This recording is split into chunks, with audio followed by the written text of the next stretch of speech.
নমস্কার, শুভ সন্ধ্যা, a very good evening and welcome to lakh টাকার লক্ষ্মী লাভ season 2। আজকে আমি একটু ঘাবড়ে আছি, মানে একটু ভয়ে আছি। আমি ভয় খুব একটা পাই না কাউকে, কোনো কিছুতেই খুব একটা ভয় পাই না, কিন্তু আজকে একটু ভয়ে আছি কারণ আজকের দিনটা একটা বিশেষ দিন। আজকের দিনটা আন্তর্জাতিক বন্ধু দিবস। আজকের স্পেশাল চার মা লক্ষ্মী আছেন খেলায়, তাদেরকে আগে ডেকে নিই। Please welcome Rini, Aditi, Debjani and একতা।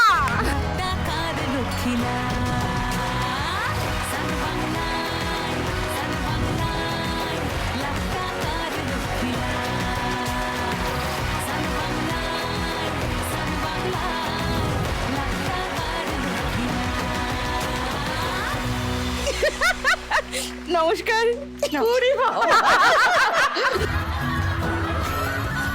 প্রায় 2 বছর হতে চললো এই শোটা আমি করছি। আজকে আমার হাত ফাত ঠান্ডা হয়ে গেছে, সত্যি বলছি, বিশ্বাস কর। আমার হাত খুব প্রশংসা করবো, খুব প্রশংসা। দেখ আমার হাত ঠান্ডা কিনা, ঠান্ডা কিনা, মিথ্যা বলছি। দেখ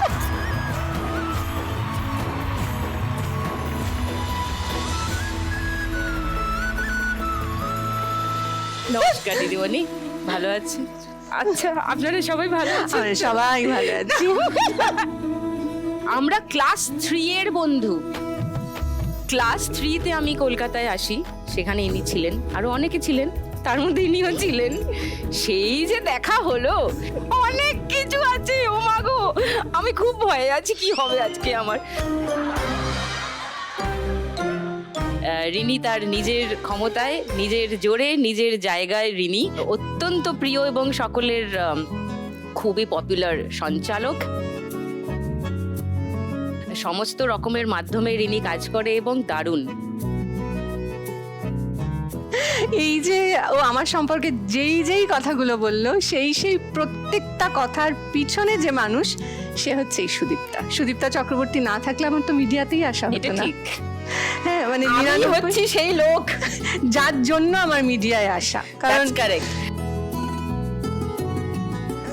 রিউনিয়ন হচ্ছে কত বছর যেন স্কুলের একটা রিউনিয়ন আমরা গেছি, তখন আমরা স্কুল থেকে বেরিয়ে গেছি। ততদিনে সুদীপ্তা কিন্তু বিখ্যাত। এবার আমি তখন একটা প্রাইভেট নিউজের সঙ্গে যুক্ত, সেখানে বেশ কয়েকজন অ্যাঙ্কার আছে, কিন্তু নতুন কিছু নিউজ অ্যাঙ্কার খোঁজা হচ্ছে। হ্যাঁ, তো আমাকে যিনি আমাদের এডিটর, তিনি বলেছেন, শোন, স্মার্ট মেয়ে চাই, ভালো বাংলা বলবে চাই। আমি বলছি আচ্ছা। এবার স্কুলের রিউনিয়নে গেছি, রিনি না দূর থেকে হেঁটে আসছে, আমার মনে হচ্ছে এই তো নিউজ অ্যাঙ্কার, ওকে দেখেই তো নিউজ অ্যাঙ্কার মনে হচ্ছে। 1 জানুয়ারি সুদীপ্তা সকালবেলা বাড়িতে ফোন করলো, তখন আমাদের ল্যান্ডলাইন। 1 জানুয়ারি সুদীপ্তা ফোন করে বললো একটা বায়োডেটা ছবি নিয়ে দেখা করতে। হ্যাঁ, এইটা হচ্ছে সূত্রপাত। তো আমি বললাম যা না, দেখ না কি হয়।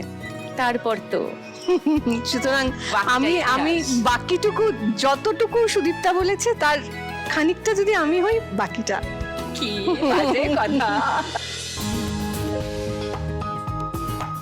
তখন থেকে সুদীপ্তা চুজ করছে। হ্যাঁ হ্যাঁ হ্যাঁ হ্যাঁ, বাছাই করে নিতে জহুরির চোখ। তারপরে জহুরির চোখ দিয়ে আরেকজনকে বাছাই করেছি আমার দিদির ফ্রেন্ড লিস্ট থেকে।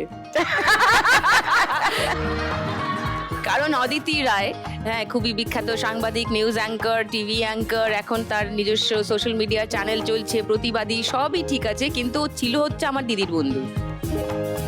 আমি দিদির বন্ধুদের মধ্যে কয়েকজনকে হাইজ্যাক করে নিয়েছি, তার মধ্যে একজন হচ্ছে অদিতি। আমি বরাবরই ভীষণ পাকা, বড়দের সঙ্গে বন্ধুত্ব। আরেকজন, ইনিও অ্যাকচুয়ালি আমার দিদির ফ্রেন্ড লিস্টে ছিলেন, তাকেও আমি হাইজ্যাক করে নিয়েছি, করে আমার ফ্রেন্ড লিস্টে নিয়ে নিয়েছি।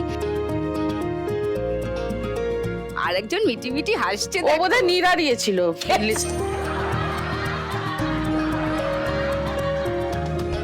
একটার যা বয়স, তাতে আমার মেয়ের ফ্রেন্ড লিস্টে থাকার কথা, কিন্তু আমার ফ্রেন্ড লিস্টে চলে এসেছে।